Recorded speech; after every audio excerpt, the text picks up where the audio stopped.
Welcome to Stone dictation 5 second बाद शुरू होगा। Ready start.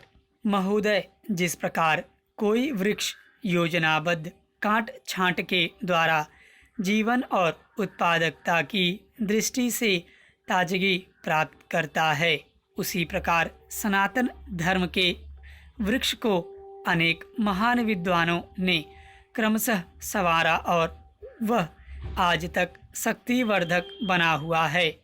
इसमें रामकृष्ण परमहंस तथा उनके शिष्यवर स्वामी विवेकानंद का योगदान ऐतिहासिक महत्व का है।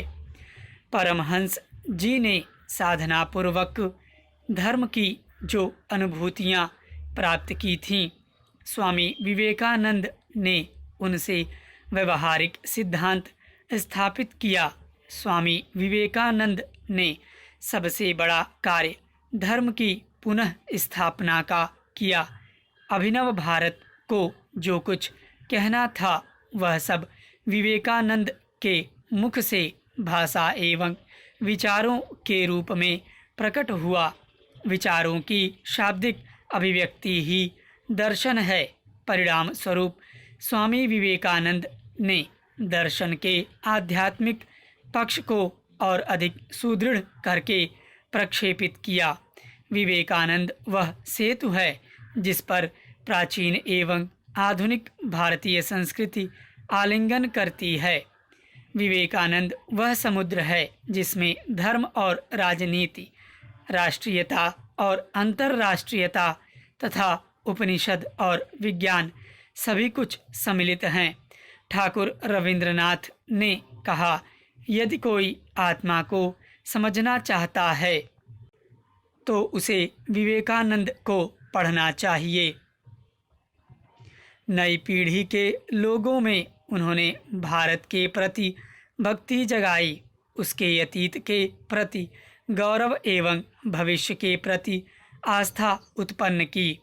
स्वामी जी ने एक नवीन मानव जाति की कल्पना की जो आत्म बलिदान, आत्मनियंत्रण, आत्मसमर्पण और आत्मविश्लेषण जैसे मानवीय मूल्यों से ओतप्रोत हो।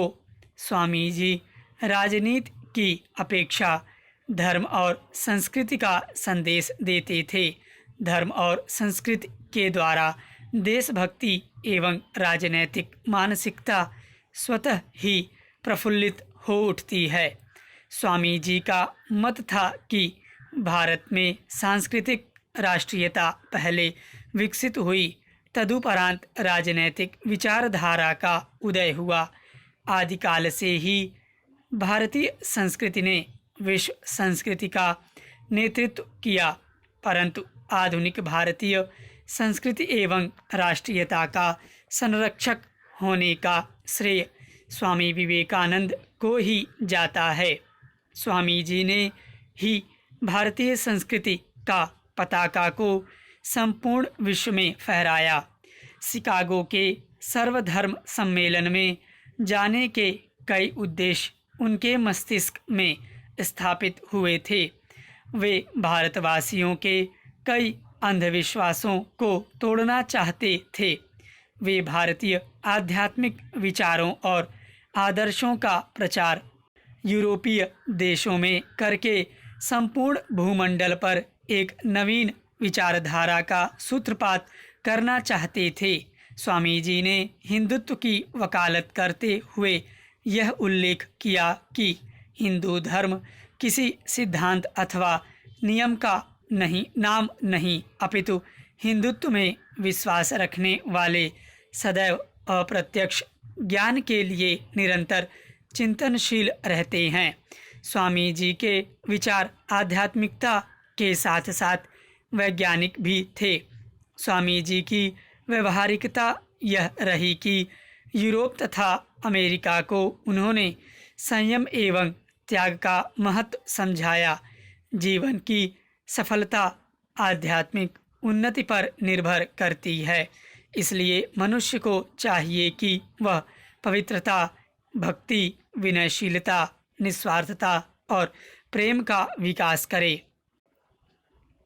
महोदय, भारत में दरिद्रता का साम्राज्य था, इसलिए स्वामी जी ने आध्यात्मिक शिक्षा के साथ साथ दो मुख्य आदर्शों कर्म ही पूजा है तथा मानव सेवा ही ईश्वर सेवा है की शिक्षा प्रदान की।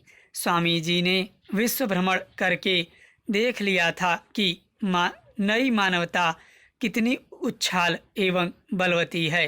स्वामी जी बार बार कहा करते थे कि भारत का कल्याण शक्ति की साधना में है। वे उस प्रकार के सुधारक और संत थे जिसकी अनुभूति में पुराने धर्म नवीन रूप ग्रहण करते हैं। सच्ची ईशोपासना यह है कि हमें अपने मानव बंधुओं की सेवा में समर्पित कर देना चाहिए। स्वामी जी ने मानवता को सर्वोपरि माना है। उन्होंने संपूर्ण विश्व को एक परिवार के समान प्रस्तुत किया। शिकागो के सर्वधर्म सम्मेलन में सभा को संबोधित करते हुए कहा, मेरे अमेरिका के भाइयों और बहनों, स्वामी जी का संदेश था कि आपस में मिलजुल कर रहो और इसी भारतीय एकता के महत्व को स्वामी जी ने बड़े ही सुंदर ढंग से समझाया है। मन से एक बनो, विचार से एक बनो।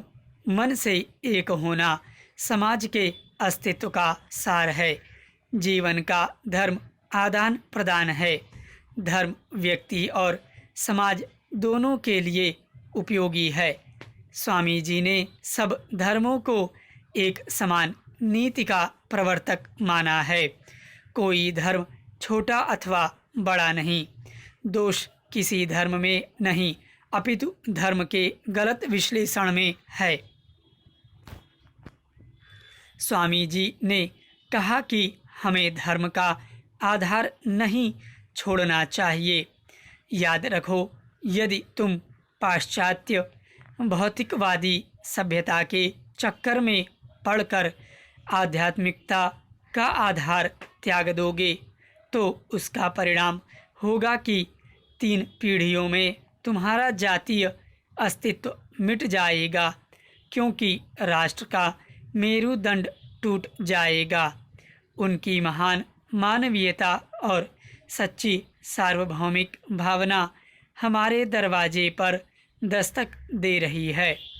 मृत्यु भय कभी कभी मनुष्य को सताता है। अपना मरण तथा स्वजनों का देहावसान आदि अनागत भविष्य के सोच विचार में कोई कोई भय खाता है, दुखी हो जाता है। ऐसी दुश्चिंता क्यों? कभी कभी मनुष्य मृत्युंजय की कल्पना करता है। भगवद गीता के अनुसार अज्ञानी को ही मृत्यु भय होता है, आत्मज्ञानी को नहीं है। जीवन की सफलता के लिए आत्मज्ञान परम आवश्यक है। आत्मज्ञानी का मन सुदृढ़ हो जाता है, उसे मृत्यु भय नहीं होता है। वह अधिक बलवान और धैर्यशाली होता है, विजयी होता है। वह अनश्वर है, उसकी आत्मा अमर है। आत्मज्ञान श्रेष्ठ विद्या है। उसके अभाव में भौतिक अभ्युन्नति की उपस्थिति में भी मनुष्य अशांत तथा दुखी रहता है, दुर्बल हो जाता है। अतः इस वैज्ञानिक युग में आत्मज्ञान की आवश्यकता प्रत्येक स्त्री पुरुष को अनिवार्य है। आश्रमवासियों की अपेक्षा गृहस्थाश्रमी को आत्मबोध या आत्मज्ञान की आवश्यकता आज ज़्यादा पड़ रही है। आत्मज्ञानी के चेहरे पर शांति एवं चैतन्य विद्यमान है। मानव के शरीर में एक ऐसी शक्ति विशेष है जिसे किसी भौतिक उपकरण द्वारा जाना नहीं जा सकता। स्टॉप।